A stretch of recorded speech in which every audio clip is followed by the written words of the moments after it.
صباح الخير. صباح النور. شلونكم؟ زين. يلا تفضلوا. شكرا. اليوم عندنا موضوع جديد، اسم الموضوع هو الحيوانات الفقارية. شنو اسم الموضوع؟ الحيوانات الفقارية. زين، احنا كنا بالبيت ماكلين اسماك وماكلين دجاج وماكلين لحمة خروف او لحمة الابقار، مو صحيح؟ نعم. ابسط شيء السمكة، كنا ماكلين سمك. من ناكل سمك شنو نلقى بيها؟ شنو عظم. داخلها؟ عظم. عظم. هاي شوفوها السلسلة، هذا عظم، بالاضافة الى انه اكو عظم صغار. والدجاج ايضا شبيه بعظم. فالحيوانات اللي عندها عظام خصوصا في الناحية الظهرية السلسلة شو نسميها؟ حيوانات الفقارية. شنو اسمها؟ حيوانات فقارية. إذا الحيوان الفقري هي الحيوانات التي تمتلك عمود فقري. ايش تمتلك الحيوانات الفقرية؟ عمود فقري. أحد يرفع يده. هسه عندكم هذا مثل ما تشوفون، هذا شنو هذا؟ عمود فقري. شنو اسمه؟ عمود فقري. هذا عمود فقري. وين صاير عمودنا الفقري؟ الجهة الظهرية. زين. إذا أجي أعرف العمود الفقري، طبعا هي عبارة عن فقرة واحدة من هذه الفقرات، شوفوها، هاي عبارة عن فقرة واحدة من هاي الفقرة، هاي مو فقرات هواية، هاي عبارة عن وحدة منهم.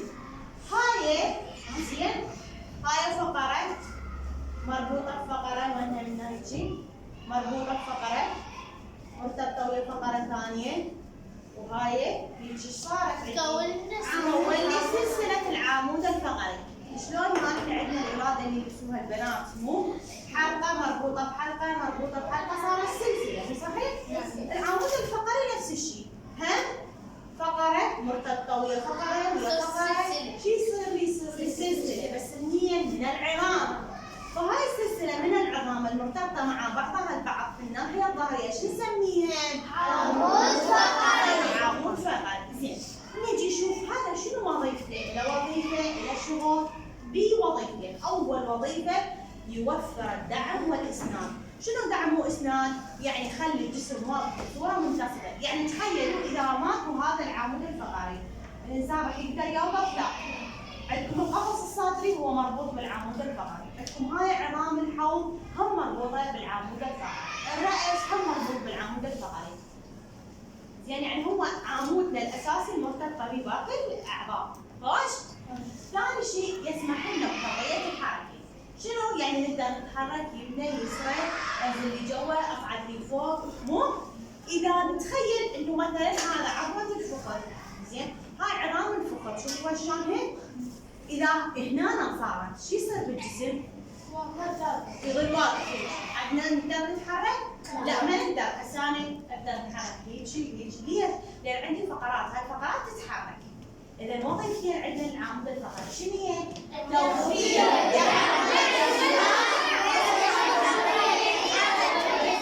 حرية الحركة. زين، هسه عندنا تكملة، قسموا الحيوانات الفقرية إلى نوعين حسب درجة حرارتها. عندنا حيوانات تكون ثابتة درجة الحرارة وغير ثابتة درجة الحرارة. زين، متغيرة درجة الحرارة يعني كل فصل تتغير. أما ثابتة يعني الصيف شتاء تبقى نفس الدرجة ما تتغير. خوش؟ نظرا لأنه عندنا هواية حيوانات فقسموا الحيوانات إلى مجموعات. إحنا ماخذين هذا الدرس إذا تتذكرون الصف الرابع، صحيح؟ قسمناها إلى ايش كم مجموعة؟ الأسماك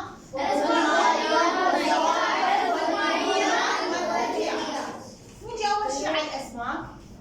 الأسماك أهمية بها كنا نعرف أن السمكة تعيش في الماء، ايش تتنفس؟ الهواء. زين، شنو فائدة القشور اللي تغطي جسم السمكة؟ شو تسوي؟ يلا وين دخولكم احجوا، شو تسوي؟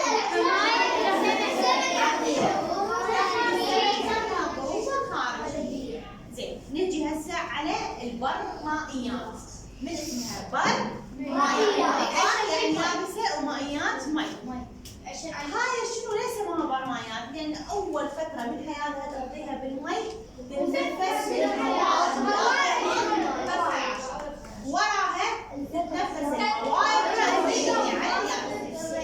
من الحيوانات برمائيات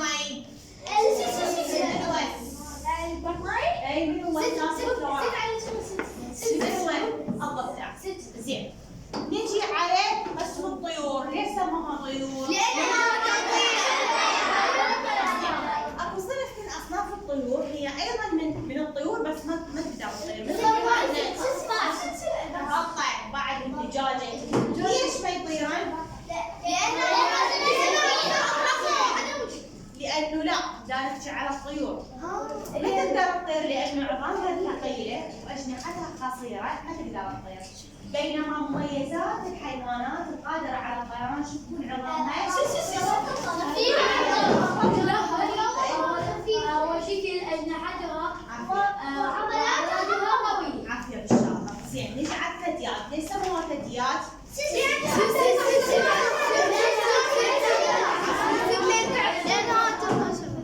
عافية ترضع صغارها الحليب. زين عندنا نوع من أنواع الطيور هو طير بس من صنف الثدييات. الخفاش هو النوع الوحيد من الثدييات. زين اكو صنف واحد اخير من المجموعه هو الزواحف. ليش سموها زواحف؟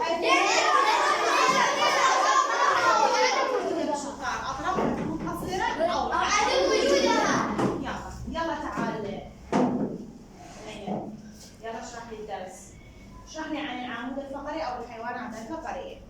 العمود الفقري وظيفته لو احنا بدونه هسه ولا نقدر نتحرك ولا اي شيء. زين هذه واقعين باليوم. زين وين صاير العمود الفقري؟ في الجهة الظهرية. عافيه بالشاطر. زين وظيفته يسمح بحرية الحركة، يعني نقدر نتحرك شلون ما نريد. عافيه وبعد ويوفر شنو؟ وفر الدعم والإسناد. عافيه يوفر لنا الدعم عمود، يعني نقدر شلون نوقف؟ نساعد موقف يعني عادل. عافيه صفقوا له. يلا سما راوينا الفقرات. وين هذني الفقرات؟ فقرات أي. مجموعة من الفقرات. اي عمود. مع بعض البعض. زين ربطي لنا اياهن هذني الفقرات شلون يعني؟ يعني ايه فقرة ايه مترابطة مع فقرة ايه وتمتد في الجهة الظهرية. عافيه صفقوا السما. يلا زينب راوينا العمود الفقري.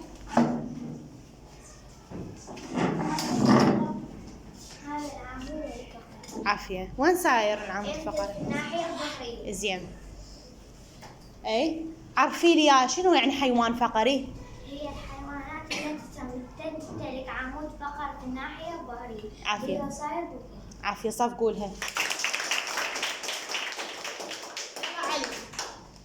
يلا علي مو تريد تقوم؟ يلا علي. علي وين الفقرات راوني اياهن؟ زين شنو يعني فقرات؟ وين صار هاي الفقرات؟ في الجهة الظهرية. في الجهه الظهريه. برايك هاي الفقرات ليش تكون هيك مفرده؟ ليش ما خلونا يعني رب العالمين خلانا عظم مثل الفخذ؟ ليش؟ حتى نقدر شنو؟ نقدر نتحرك براحتنا. زين هاي العمود الفقري وين صاير؟ بيا ناحيه؟ الناحية الظهرية. عافيه يلا صفقوا له. يلا زهره يلا وين العمود الفقري؟ هذا العمود الفقري يمتد من الناحيه؟ من الناحية الظهرية. زين شنو وظيفه العمود الفقري؟ يوفر الدعم والإسناد ويسمح بحرية الحركة. عافيه بالشاطره صفقوا له. يلا فاطمه. فاطمه عرفي لي العمود الفقري شنو تعريفه؟ هو سلسله هو سلسلة اي مرتبطة مع بعضها البعض وين صاير؟ بالجهة الظهرية. زين ليش قلنا عليه سلسله؟ لان الفقرات صاير بهن مترابطة مع بعضها البعض. راوينا اياها الفقره. وين هاي الفقره؟ شلون مربوطات؟ عافيه بالشاطره. يلا صفقوا لها الفاطمه. يلا قوم كرار. يلا كرار. شفت فهمت من الدرس انه الحيوانات الفقريه شنو؟ لها عمود فقري إيه. وجهة ظهرية. زين احنا نستفاد من هذا العمود الفقري؟ ايش يفيدنا بشنو؟ في الدعم والاستناد. عافيه صفقوا له.